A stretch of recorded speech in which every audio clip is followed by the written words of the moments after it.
What's going on, guys? It is Ketch back with another video on the channel, and look at that, back-to-back daily uploads. Let's get right into it. And Real Madrid have won the Spanish Super Cup against Barcelona 4-1. They hammered them, and it wasn't even a close scoreline in the end, as Vinicius Jr. was the hat-trick hero on the other night. He, along with Rodrigo, were the two Real Madrid goal scorers, and even though Robert Lewandowski got a consolation for Barcelona, it wasn't meant to be, as Real Madrid won this Super Cup in Saudi Arabia. Vinicius turned in one of the greatest performances in the Spanish Super Cup history. I think there's only been a couple of other great performances like that in the past. Lionel Messi springs to mind, Ronaldo as well, and I think Gareth Bale, but that might have been in the Copa del Rey final. But it seems to be that this fixture brings out the best in individual players, and Vinicius Jr. added himself to that list of players, and I'm sure there'll be more to come down the future. But for now, Vinicius Jr. is basking in all that glory. And as for Barcelona, even though Robert Lewandowski got one back to make it 2-1, they just didn't seem at the races today.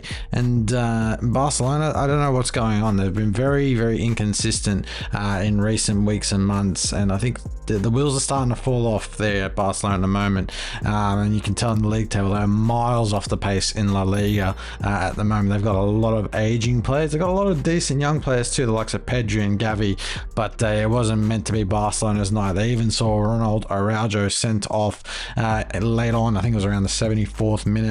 And that sort of summed up Barcelona's night, really. They finished with 10 men, shipped 4 goals, and have a lot of injuries to contend with as well. And I think there's a few players that might have gone to the Asian Cup and AFCON as well. So Barcelona in a bit of a pickle at the moment, but they should have been a bit more competitive against Real Madrid, and it just shows the experience Carlo Ancelotti has managing this Real Madrid squad. They're just the serial winners when he's at the helm, and I think they'll be a very hard force to stop in European competitions.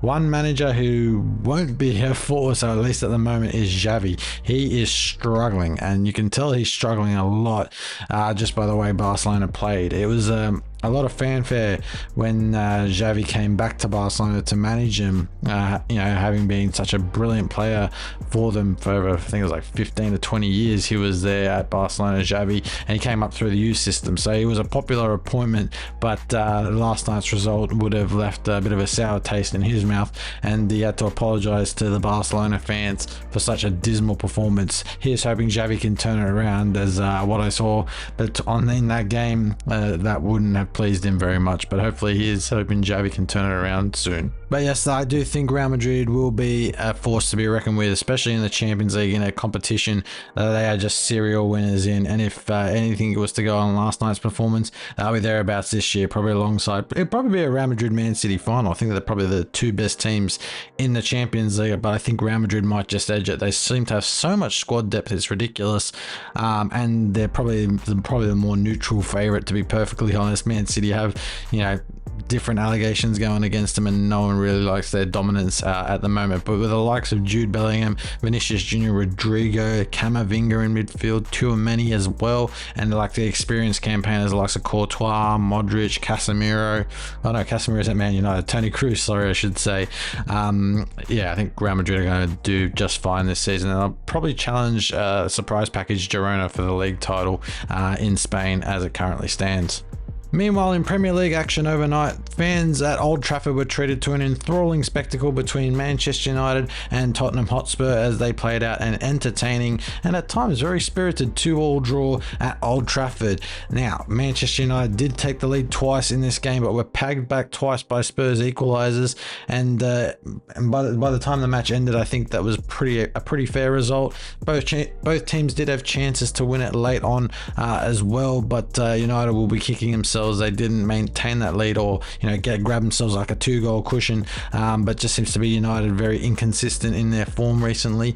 But one thing that is good news is Rasmus Hojlund. He scored his second Premier League goal of the season, and what a brilliant, fantastic goal it was as well. It happened with a move with Rashford down the left, trying to cut inside and find some space. The ball hit a Tottenham defender, I think it was Destiny Udogie, and Hojlund, showing the poise, did a nice little turn and rifled a beautiful left foot strike into the top corner, giving the Tottenham keeper Vicario absolutely no chance. That's how good the goal was, and I think that goal will give Hojlund a lot of confidence in front of goal moving forward. Doesn't really say a lot about Marcus Rashford being very selfish and not giving him the ball, or maybe even trying to look for him initially. but it all worked out well for Manchester United in terms of that goal. Hland scores, and I think he'll be looking to get a few more before the end of the season. But Richarlison quickly pegged United back. It was like, I think it might have been like 5 or 6 minutes. No.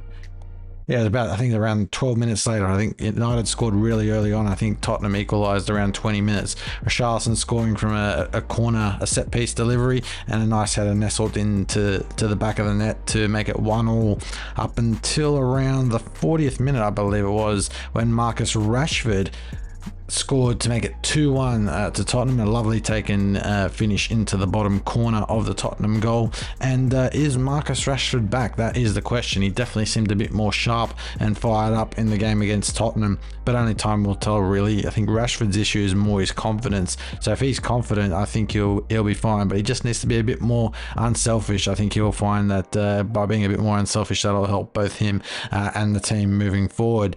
But unfortunately for Manchester United, they were pegged back pretty much like a minute after the halftime interval as Rodrigo Bentancur took a lovely finish to make it 2-2 in the game, and that's unfortunately how it finished. Really, both teams, as I said earlier, did go back and forth trying to find a last-minute winner, but unfortunately it just was not forthcoming for either side, which is, well, irritating for them, but great for their rivals. One man who'll be mostly annoyed is Scott McTominay. He missed a glorious last-minute opportunity to give United all 3 points, but unfortunately his header went over the bar and landed on top of the roof of the net, and that's a bit strange considering McTominay is actually United's top goal scorer of the season. That's how bad it's gone for United this season, but it's only their second draw of the season as well, so a share of the points is not something they generally do very often. They either get 3 points or no points, so unfortunately this time they had to settle for a point. Keeping with the Premier League, and the likes of Nottingham Forest and Everton are expected to be hit with more Premier League charges in relation to financial irregularities over their accounting over the last year. This is not good for either squad, but more importantly, it's not really great for Everton. They've already been hit with a 10-point deduction due to another financial charge earlier in the season. So another 10-point deduction will send them back into the relegation zone, and a 10-point deduction for Forest, who already have limited resources as it is, will be just disheartening for the whole setup and team at Nottingham Forest. But it got me thinking about why the Premier League is doing this, and I guess they're just trying to stamp out all these financial irregularities. Everton fans at previous games have been coming out with signs saying Premier League's corrupt and this, that, and whatever. And to be perfectly honest, Everton are right, because the Premier League is only seemingly wanting to target the smaller teams at this point in time. And if you just look at Manchester City, who were, earlier last year at least, they were charged with 115 charges, and it just got me thinking, it's like, why hasn't the Premier League done anything about these 115 charges? Is it because City's a big or top 6 club in the Premier League? Why are they charging Everton and Forest and not looking at City? I'm very interested to see what happens with Manchester City and these 115 charges. If they're found not guilty, I'll know there's something up, and it's some finicky thing that just seems like a load of BS. Because if Everton and Forest are getting charged with this and City get away with it, then why are we even bothering having a Premier League? Might as well call it the corrupt league or something, because that's just ridiculous. City need to be hit with it if they're found guilty, of course, which I think they will be. Then it needs to, the punishment needs to fit the crime. And hopefully that punishment, is a pretty hefty one to stop teams doing this in the future. But anyway, guys, that has been the end of this video. Please do like, share, and subscribe so you never miss another upload. And I'll see you with another video very soon. Have a good day, guys. See ya.